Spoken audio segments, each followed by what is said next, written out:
Olá, meus caros amigos inscritos aqui do canal Idade das Trevas. Estamos aqui mais uma vez nessa espécie de podcast, algo desse tipo.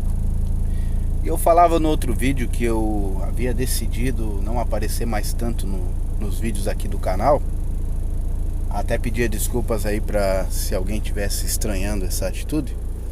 Mas num futuro aí próximo eu pretendo estar excluindo aos poucos os vídeos em que eu acabo me expondo um pouco mais. E nesse vídeo aqui eu queria refletir com vocês as razões que me levaram a tomar essa decisão, mas não para querer expor algo da minha vida ou da minha opinião, e sim para trazer uma lição para nós sobrevivencialistas, para nós que nos preparamos aí para situações de catástrofe, SHTF, seja ela de que nível for. Então, eu não vou dar detalhes específicos dos motivos determinantes que me levaram a tomar essa atitude, mas eu vou falar algumas coisas aqui e os senhores podem fazer as suas conclusões e até usarem pro caso da vida de vocês, pessoal, se for o caso. Ultimamente nós temos visto desde meados de 2014, mais ou menos, nós temos visto paulatinamente um aumento nas oposições ideológicas das pessoas aqui do Brasil. Isso chegou no ápice, acredito eu, lá em 2018, portanto há quase 4 anos atrás, quando das eleições presidenciais, na qual foi eleito o atual presidente Jair Bolsonaro. Então ali você tinha bem claro, bem destacado a polarização entre esquerda e direita. E eu não via muito problema nessa situação, achava até que era interessante, porque na verdade, nas últimas décadas, até então, antes desse fenômeno do conservadorismo ressurgindo, o que nós tínhamos era basicamente vários partidos de esquerda no poder e a população sem saber o que fazer, sem saber quem defender, quem apoiar. Tinha até inclusive muitas pessoas de direita, conservadores, defensoras desses valores mais tradicionais, apoiando o PSDB, por exemplo, né? Por achar que esse partido seria uma representação mais ou menos do que fosse a direita. Hoje a gente sabe que isso aí é no mínimo absurdo, né? No mínimo, né? Mas a direita cresceu, ganhou força com o nome de Bolsonaro, né? Começou lá com o Joaquim, como é que era o nome dele, do ministro do STF? É o Joaquim lá, aquele... tem mais algum nome, esqueci o nome dele. Aquele ministro do STF que acabou tendo as tretas com o ministro Ricardo Lewandowski, e depois, logo que ganhou uma boa fama ali, acabou por sair aposentado do Supremo Tribunal Federal, né? Ele foi um dos grandes caras que levantou esse nome da direita e tudo mais. Não que ele defendesse essa pauta direitista, né? Mas ele surgiu, eu lembro, na época, como um gancho para alavancar esse pessoal, para dar um moral, né? Concomitante a isso veio a Lava Jato, né? E depois se destacando o nome do juiz Sérgio Moro, né? E a direita foi ganhando cada vez mais força, o PT sendo desmoralizado cada vez mais, e assim foi indo, até que foi se, de certa forma, limpando a direita, né? Então o MBL foi caindo a máscara do MBL, do PSDB, todos esses partidos aí, e foi surgindo um único nome que começou a centralizar ao seu redor tudo aquilo que se tem como direita hoje. E esse nome é Jair Bolsonaro, que na época era deputado federal e era um dos homens que estava mais alinhados com aquele pensamento dessa direita que vinha se levantando até então, né? E a meu ver, até então, esse negócio de política aqui é só para dar uma introdução, tá, pessoal? Não vou ficar falando de discurso político aqui. Essa não é a intenção do canal nem do vídeo, mas é para que vocês entendam o meu argumento, né? E eu concordo, então, quando o nome do Bolsonaro foi levantado, eu mesmo fiz campanha, redes sociais, tudo mais, apoiei, acreditei e tudo mais. E eu concordo sim que o Bolsonaro era o único e legítimo representante de peso, diga-se de passagem, né? Tinha outros representantes, mas não tinham força eleitoral para chegar lá. E o Bolsonaro foi o único nome de peso e que realmente estava alinhado, pelo menos na maioria dos seus pensamentos, com o pensamento que a população brasileira na época ansiava. A direita, né? E aí existiam alguns pontos de divergência, que era a parte do liberalismo na economia, mas existia uma parte da direita que se opunha a isso, inclusive eu. Mas era uma minoria, era uma pequeníssima minoria. E essa minoria foi esmagada hoje, né? Hoje o liberalismo anarcocapitalista ou liberalismo moderado ou até o liberalismo clássico venceu. Embora exista liberalismo na esquerda também, aliás, até muito mais às vezes, né? Fato é que o liberalismo, as privatizações ganharam força com o governo Bolsonaro e os liberais também ganharam muita força com a ascensão do Bolsonaro. Tranquilo. A meu ver é um erro, mas é tranquilo. Agora, tão logo o presidente se elegeu, começou um racha na direita, certo? E um racha grave, né? O que antes era uma limpeza, né? Era uma extirpação daquilo que era falsamente chamado de direita, que era o MBL, todo esse povo aí. Hoje realmente virou um racha, porque entre os eleitores do Bolsonaro, entre as pessoas que fizeram realmente campanha, que acreditaram nele, existe um racha. Esse racha, ele não é tão grande porque a parcela que critica o presidente, ela é bem minoria. Inclusive eu sou uma parcela que critica. Eu não acho que exista outro presidente melhor que ele. Eu não acho que ele seja uma pessoa mal intencionada, de maneira alguma. É o melhor presidente que nós tivemos nas últimas décadas, sem sombra de dúvida. Agora, isso não significa que ele não tenha erros e erros graves, né? Então eu critico vários erros dele. Uma delas é essa privatização, esse liberalismo cego, né? Um dos ministros dele que eu critico muito é o Paulo Guedes. Eu criticava muito o Sérgio Moro, nunca apoiei Sérgio Moro, nunca fui. Pra mim era um juiz honesto que estava fazendo o seu trabalho, nada mais. Não o conhecia e nem o queria conhecer. Nunca vi nada de interessante nele, até porque ele era uma pessoa que não se expunha tanto até então.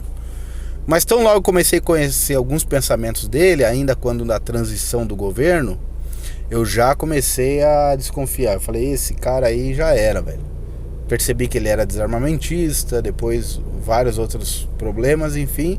E deu no que deu, né? Se mostrou um grande traíra, um cara sem caráter, né? Um cara que só estava preocupado com a sua fama. E isso mostrou também um pouco do que foi a Lava Jato, né? Embora eu nunca tenha feito nenhuma propaganda ou campanha de Lava Jato, para mim isso aí realmente não faz...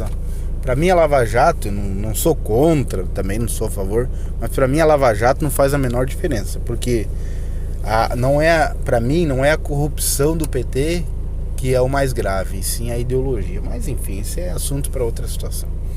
Fato é, meu amigo, fato é que o presidente veio perdendo muita força nos últimos tempos e vem mostrando uma fraqueza absurda. E aí esse é o gancho pra gente falar da outra situação que tá acontecendo aqui.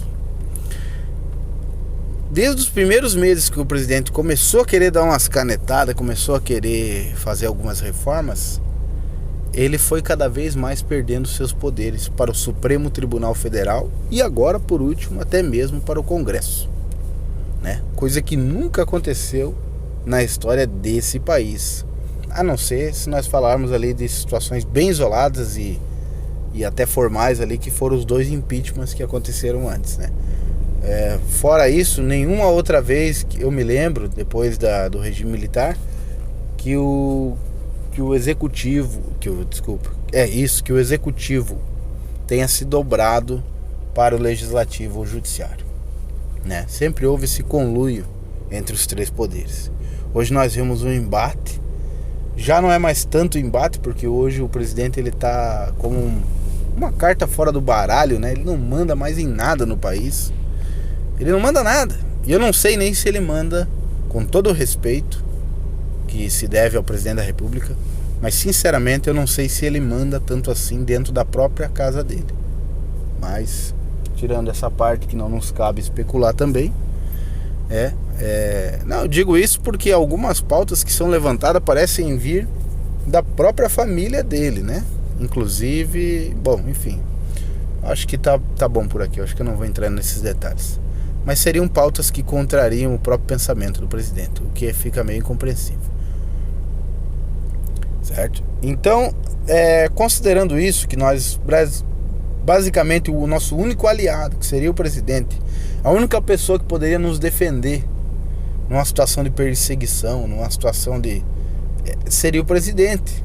Nós estamos vendo hoje a criminalidade voltando. Vocês lembram lá atrás, quando o Bolsonaro foi eleito? Acabou esse negócio de facção, não se ouvia mais falar. Não que tinha acabado as facções, mas aquelas matanças, aquele salve geral que tinha, acabou. Agora está começando a voltar de novo. Quer dizer, a bandidagem tinha medo dele, mas percebendo que ele não está mais fazendo nada, que ele realmente não tem poder e não vai usar os seus poderes para fazer alguma coisa, começaram. No meu estado mesmo aqui, a matança tá geral, meu amigo. A matança tá geral. E com a indiferença da população, porque agora nós temos o governo Bolsonaro no poder, então a direita ela não se revolta mais. E a direita é a maioria da população, e é ela que ia para as ruas e pautava as coisas e fazia acontecer. Tentaram um movimento ali nos caminhoneiros, mas o que aconteceu? Prenderam os líderes, prenderam o Trovão, né, o Zé Trovão, mandaram prender arbitrariamente, prenderam o Roberto Jefferson, prenderam o Eustáquio, praticamente expulsaram o Alan dos Santos do país, teve que sair fugido, porque senão seria preso, sabe Deus o que aconteceria com ele na prisão. Um homem, pai de família, que dava cara ali numa mídia. Eu acompanhei aquele canal desde o seu início. Então é realmente muito triste ver o que aconteceu. Prenderam vários youtubers, né? Muitos bolsonaristas se mostraram traidores, né? Que nunca me enganaram. Joyce Hasselman, aquele outro lá, o Frota, nunca me enganaram, nunca segui esse pessoal. Não tinha nada contra eles, mas não me convencia. Mas eu também não imaginava que eles iam dar essa apunhalada pelas costas. E deram. Certo? Então, meu amigo, o cenário mostra que o mal está vencendo. Mas não é só no Brasil, é no mundo também. Então, de modo que nós não temos mais garantia sobre o que vai acontecer e o que não vai. E nós que às vezes vemos aqui na internet, colocamos a nossa opinião em pauta, em discussão, nós estamos muito expostos a essa grande máfia, essa grande conspiração que existe no mundo inteiro. Você me entende? É por isso que nós não podemos mais se dar o luxo de vir aqui e dar a cara a tapa. Eu sou um ser insignificante. Eu sou um Zé Ninguém. Meu canal tem 7.000 inscritos nessa data que eu tô gravando o vídeo. O que é 7.000 inscritos? 7.000 inscritos e cada vídeo tem 35, 40 visualizações. É insignificante. Porém, esse povo, na hora que eles tiverem o controle total, absoluto, eles vão começar a caçar os grandes. Depois eles vão baixando, e vai chegar um tempo que até os pequenos eles vão atrás. Então essa é a hora de baixar o perfil.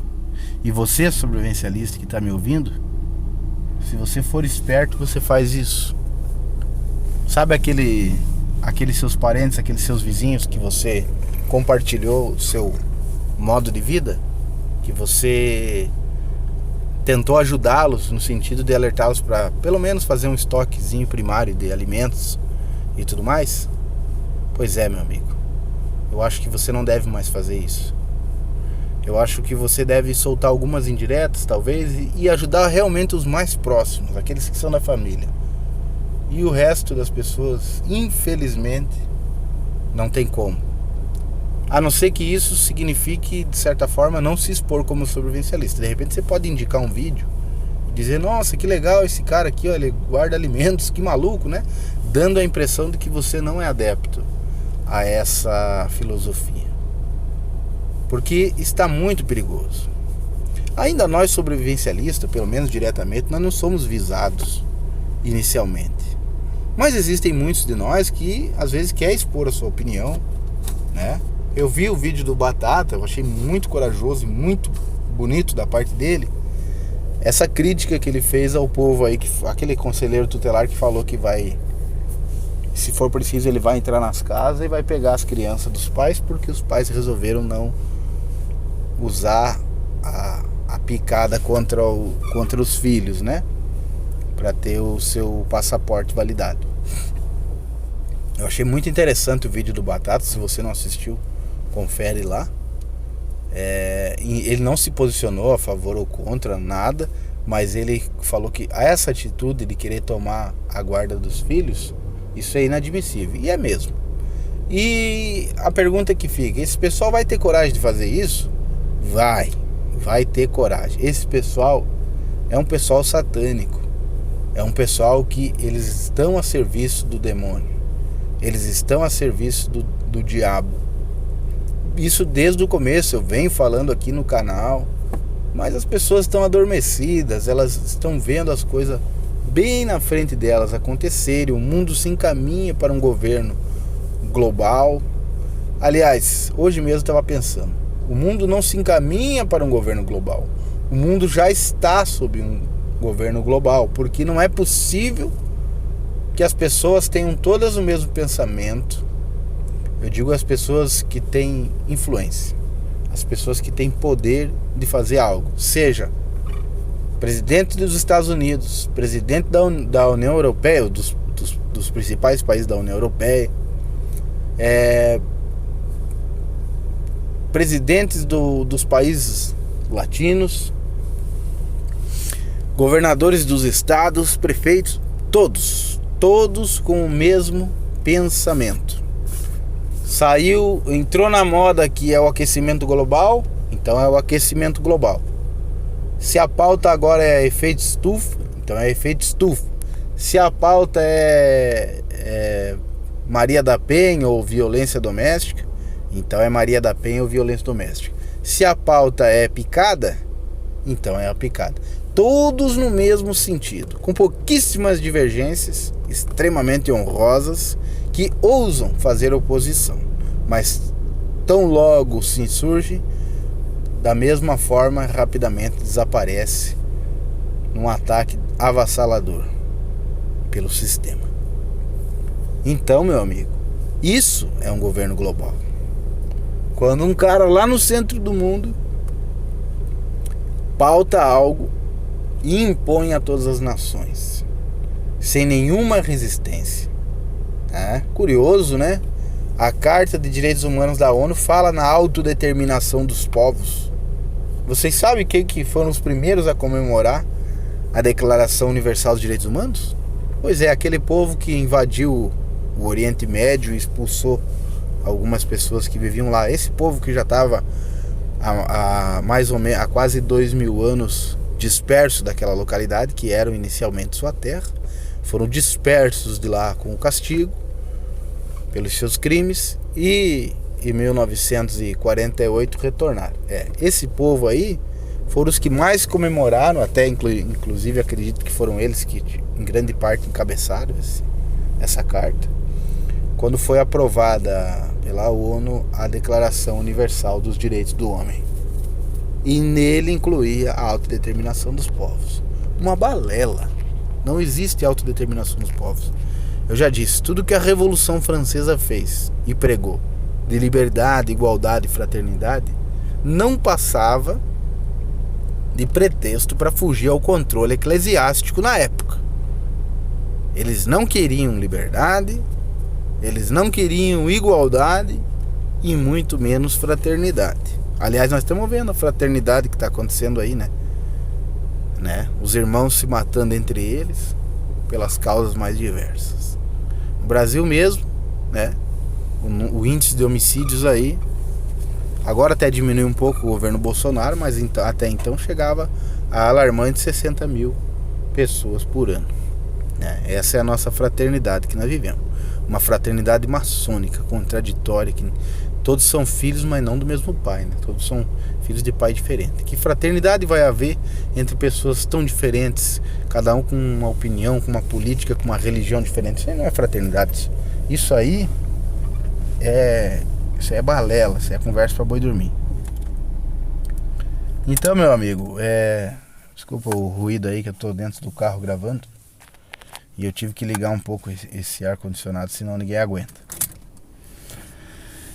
Então, meus amigos, vocês entenderam aí a introdução aí desse meu pensamento, né? É preciso baixar o perfil. Ah, mas você vai dizer assim, mas você não só agora que você foi perceber que é preciso baixar o perfil? Não, eu sei muito. Qualquer sobrevivencialista iniciante sabe que o GMD é um norte do sobrevivencialismo, é um dos pilares do sobrevivencialismo. Acontece, meu amigo, que nós vivemos no mundo real. Nem todo mundo pode, e nem todo mundo quer, e nem todo mundo consegue viver uma vida no GMD. Aí você me diz, mas então não pode ser sobrevivencialista. Ao meu ver, não. Ao meu ver, pode sim, porque, veja bem, se nós o sobrevivencialismo, ele é uma prática de muitas ideias diferentes, com um pensamento central de que é o seguinte: algum dia alguma coisa pode acontecer e destruir a sociedade. Beleza. Isso é a única coisa que une os sobrevivencialistas. Mas dentro disso existe uma gama de possibilidades que vai fazer, inclusive eu sempre defendi isso nos nossos grupos, isso vai fazer com que no momento em que você estiver na prática se preparando, estocando alimentos, comprando equipamentos, ferramentas, você vai adaptar a tua realidade conforme a crença que você tenha do qual tipo de ameaça, para qual tipo de ameaça você está se preparando. Porque é muito diferente você se preparar para um furacão nível 5 do que você se preparar para uma guerra nuclear. São preparações totalmente diferentes. Numa delas, por exemplo, um tsunami. Vamos comparar um tsunami com uma guerra nuclear. Na guerra nuclear você vai construir bunker, talvez, à prova de radiação. Num tsunami, não adianta você construir bunker. Aliás, é um erro você construir um bunker. Certo? E independente da situação, você vai sair de casa. Vamos supor, o furacão vai atingir a tua região daqui 4, 5 horas. Tem a previsão. Beleza. Agora, uma guerra civil, nem sempre você vai sair da tua casa. Porque às vezes, se você sair, você está se expondo mais. Uma revolta popular, uma greve da PM, não é muito bom você sair de casa. Então, você vai ter que fazer a preparação para onde você vai ficar. Tá entendendo? Agora, o bom é se preparar para várias coisas, para diversas coisas. Mas aí, nós temos um limite de recursos e de tempo. Então, você não consegue ter um bunker, ter uma BOL a 100 km de distância, ter um veículo para o mato, ter um veículo para o deserto. Meu amigo, somos brasileiros. Somos pobres em sua grande maioria. Então a gente tem que fazer escolhas. E a gente faz escolhas conforme conforme a probabilidade que aconteça aquilo que nós estamos prevendo. Isso envolve crenças, isso envolve visão de mundo, filosofias, né? Eu acho que agora vem uma grande tirania com o globalismo, que já está acontecendo, né? O chamado grande reset, aí não sei das quantas, né? Que é mais uma vez os tentáculos daquela agenda 2030 da ONU, certo? Que é uma tentativa de unificação de pensamento. Eu vejo que, veja bem, aqui ó, a meu ver, tá? Eu posso estar errado, sou um simples ser humano, mas eu vou dizer o seguinte: na prática, quais são os acontecimentos que você acha que vão ocorrer e que convergem entre si? Vamos lá.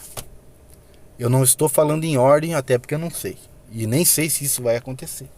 Mas na minha visão de mundo, seguinte: globalismo, que a meu ver, e aqui fazendo milhares de ressalvas, jamais querendo usar alguma autoridade religiosa ou algum argumento nesse sentido, mas a meu ver pode ser que se prepare para a vinda do anticristo. Não sei. Existe um globalismo, existe uma tendência de governo mundial. Isso eu acredito. Agora, se isso vai culminar na chamada vinda do anticristo, não sei. Eu acho que é muito provável, faz muito sentido, mas não sei. Tá. Em vindo o globalismo, que eu acho que já está aí se implementando, algumas coisas, a meu ver, vão acontecer. Uma delas é a total digitalização do dinheiro. Não existirá mais dinheiro e moeda, nem ouro, nem papel, nem nada nesse sentido.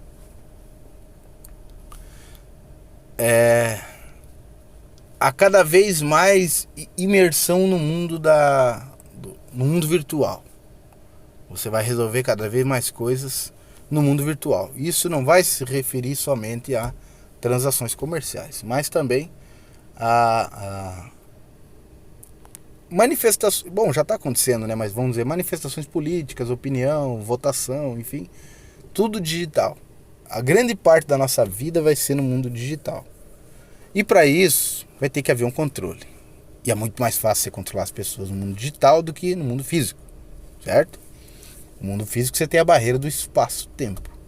No mundo digital você consegue condensar todas as informações em centros de informações. Então, vai haver um cadastro único, ou se não for único, pelo menos em cada país será único. Vai haver um cadastro geral, se é que já não existe, a meu ver, biométrico. De alguma maneira eles vão saber, eles vão ter a comprovação que é você que está manipulando aquele computador, aquele celular. Então eles vão identificar cada passo teu na internet. Ah, mas isso já tem como fazer através de rastreamento. Não vai, eles não vão ficar rastreando um por um. Vai haver um perfil, vai haver um cadastro, como se fosse um avatar. Você vai nascer, você vai criar um avatar e ele vai ser o teu pro resto da vida. Isso vai poder, na minha visão aqui, mirabolando um pouco, personalizar ele, enfim. Você vai comprar coisas, mas não tanto para você no mundo físico. Você vai começar a comprar coisas para usar no mundo virtual, porque vai ser um sinônimo de status, certo? Como naquele filme do Bruce Willis, Os Substitutos. Quem não assistiu, dá uma olhada, um filme já antiguinho, mas muito interessante. Eu acho que lá um pouquinho de exagero, mas vai nessa pegada aí. Então, a meu ver é isso, a inclusão digital cada vez maior. O dinheiro digitalizado, não vai mais haver dinheiro de papel. O comércio, a meu ver, vai ser proibido, né? Vai ser proibido você trocar mercadorias, né? Primeiro vai ser proibido, o dinheiro primeiro vai ser substituído, depois ele vai ser proibido, o dinheiro de papel ou qualquer outra troca. As trocas comerciais, a meu ver, com o tempo elas vão ser proibidas, elas vão ser consideradas criminosas, porque eles vão dizer que não tem como o governo rastrear e que se cometem muitos crimes, tráficos humanos, tráfico de órgãos, vão inventar um monte de história para proibir, que nem estão fazendo com o Bitcoin. Embora haja, claro, coisas ilícitas acontecendo, como sempre houve. E isso aí não vai parar de acontecer. Mas sob esse argumento, sob essa justificativa, eles vão fazer isso.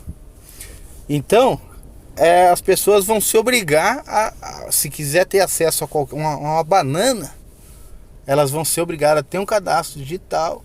E com isso elas vão ser obrigadas a obedecer. Porque não obedecendo, não se comportando como o sistema quer, eles podem te punir. Vamos supor que você fique lá 30 dias com o teu perfil suspenso, igual hoje acontece no Facebook. Se você ofender o Zuckerberg, se você falar qualquer coisinha, o homem te deixa 30 dias suspenso, certo? Se você criticar alguma atitude deles, já era, meu amigo. Ou de certos grupos que eles não querem que toque, né? Eles não estão interessados em defender esses grupos. Eles estão interessados em... Bom, mesmo que estão errados. Enfim, vamos lá. Então a gente vai ser perseguido através da internet, meu amigo. Não sei se vocês perceberam, mas durante muitos anos existiu nas últimas Nas últimas 2 décadas, mais ou menos, eu tenho notado, desde os anos 2000, pelo menos, uma coisa bem curiosa. Começou a existir uma certa estigmatização do pessoal do campo. Principalmente nos Estados Unidos da América. Principalmente nos Estados Unidos. Houve uma hostilização. Aqueles filmes de terror clássicos dos anos 2000, em que era retratado da seguinte maneira. Era um grupo geralmente de 5 pessoas, geralmente jovens, bonitos, universitários, ou seja, pessoas que tinham todo um futuro pela frente, pessoas inteligentes, estudiosas, iam parar de alguma maneira no interior, seja no deserto, na floresta, numa região mais de interior, e aquele pessoal lá do interior eram os assassinos que acabavam matando essas pessoas gratuitamente, apenas por sadismo e coisa arada. E junto com isso, sempre um cenário de abate de animais, coisa assim, para mostrar que, veja bem, quem mata animais é psicopata, é assassino. As pessoas do mal são essas que matam os animais, ou que, enfim. Então, veja bem o veganismo já aí, essa idolatria à natureza já nessa época também. Mas isso traz uma mensagem subliminar através de vários filmes, que mostra que esse pessoal não quer que a gente vá morar no campo. Porque a pessoa, quando ela vai morar no campo, quando ela produz seu próprio alimento, quando ela entende de onde que surgem realmente os verdadeiros alimentos, quando ela entende esse processo, ela começa a ficar mais independente do sistema. Ela entende que o supermercado, ele não é uma fábrica de alimentos. O que é tão óbvio, né? Mas, por incrível que pareça, eu já encontrei pessoas que pensavam que a carne vinha do supermercado, né? E quando essa pessoa foi perguntada se ela tomava leite de vaca, ela ficou horrorizada. Falou, não, eu tomo leite de caixinha. Tá, mas você sabe de onde vem o leite da caixinha? Olha, vem no supermercado. A pessoa não sabia que vinha de um animal, que esse animal era uma vaca. E não era uma pessoa retardada mental. Era uma pessoa que tá tão inserida na Matrix que nunca parou para pensar. Claro, essa é uma exceção, mas cara, existem pessoas assim, e não são uma nem duas. Agora você imagine gerações mais para frente, que eles estão cada vez hoje em dia, cada vez mais idiotizando nossos filhos. Que nossos filhos não são mais criados por nós, e sim pela televisão. Televisão nem tanto mais hoje, né? Pelo videogame, que é uma fábrica de idiotas, e pelos filmes, que é outra fábrica de idiotas. Eu jogo videogame e eu assisto filme, mas quanto mais eu jogo, mais revoltado eu fico e menos vontade eu tenho de jogar e de assistir ultimamente, porque a apelação tá tão grande ultimamente que chega a dar nojo, né? Se vai assistir um jornal em TV aberta, é pior ainda. Eu não consigo mais nem assistir. Às vezes eu chego num restaurante, num lugar que tá passando a CNN ou a Globo, aquilo ali chega a me revoltar o estômago. Então não duvidem do poder de idiotização desse povo, e não duvide da capacidade do ser humano de se tornar cada vez mais idiota, né? O ser humano tem uma capacidade infinita para se tornar cada vez mais idiota, imbecil. Eu falo isso com tristeza. Então, meus amigos, essas mesmas pessoas idiotizadas, não pense que vai haver, porque você acha mesmo que um governo global vai vir atrás de você, não é o governo global, é a massa enlouquecida, é a população hipnotizada que vai ser o longa-manos do poder global. Eles vão ser os tentáculos desse octopus universal que assola a humanidade. Não vai ser o Rockefeller, não vai ser os Rothschild que vão vir atrás de você, não vai ser o Bill Gates. Quem vai vir atrás de você é o teu vizinho idiota, que acreditou nesse discurso e que acha que você é o inimigo da humanidade e do planeta. Não foi isso que aconteceu com essa picada e com esse flagelo aí que surgiu lá da China? Quem são os inimigos do homem? Os de sua própria casa, né? Se levantará pai contra filho, nação contra nação, reino contra reino. Então é complicado, meu amigo. Tá bem complicado. Tem que baixar o perfil, sim. Devagarzinho. Ó, uma coisa que eu disse lá no outro vídeo: não adianta a gente se iludir e achar que nós somos indetectáveis. Eu mesmo não entendo de tecnologia, não entendo quase nada. Mas o que tiver na medida do possível, para não se expor tanto, pelo menos para que a fábrica de idiotas, a horda de imbecis não pegue você, já tá bom.